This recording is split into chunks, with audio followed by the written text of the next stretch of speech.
been challenged as the last several years more so. We've been innovating forever. I would say probably from the time I took the company over 20 years ago, we've innovated more every year. But the last 3 or 4 years, significant shifts have happened, significant changes have happened.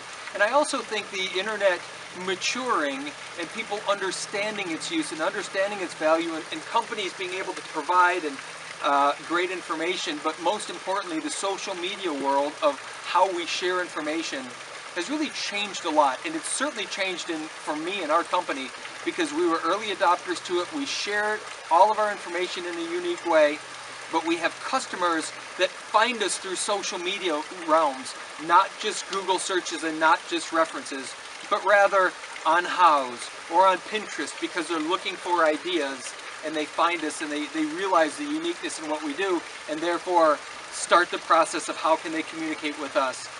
So what's happened is our demand for what we do has gone up, but our supply is still as limited because we can only do what we can do.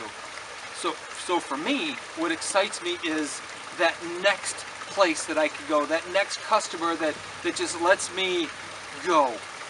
And yes, there are some jobs where I have to be held back for one reason or another, but I would say that future customer is the person that just goes, okay, I understand, go. Here it is, come to me when I need the money. And I'm not talking open checkbooks, I'm not talking about create any kind of money I want to spend, which is fine too, but it's more about someone just saying, go. I trust you, I believe you, here you've proven it, you have a thick portfolio of work that's been derived from this mentality. That customer is coming to us more and more, that has an art background, that loves the creative art and really wants an art piece in their yard. So maybe it's a piece of their collection. Maybe it's more than just a commodity item, it's more than just a thing that sits there that's pretty, but rather it's a piece of art, that it's a functional working piece of art that they can add to their collection.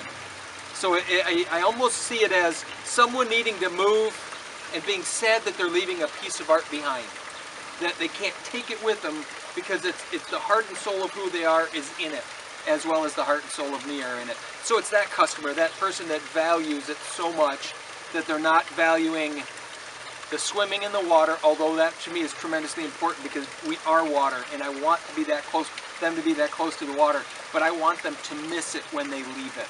I want that story of what it is and that culture of what it's become to be a part of them, and I would hope that they would forever want to stay there to be a part of it. It's that type of customer that I see coming for us, as well as the other customers, someone who understands a theme, where we create literally a point in time and we create that theme. Maybe it's a point in time that's steampunk Victorian England, so we can mesh the 1860s Victorian England with the futuristic steampunk, and we create the pool that way. That's something that's really attractive to me. Or someone that says, I just love pirates and I love everything with the genre of pirates, and we pick 1624 on the high seas of the Caribbean and we build to that.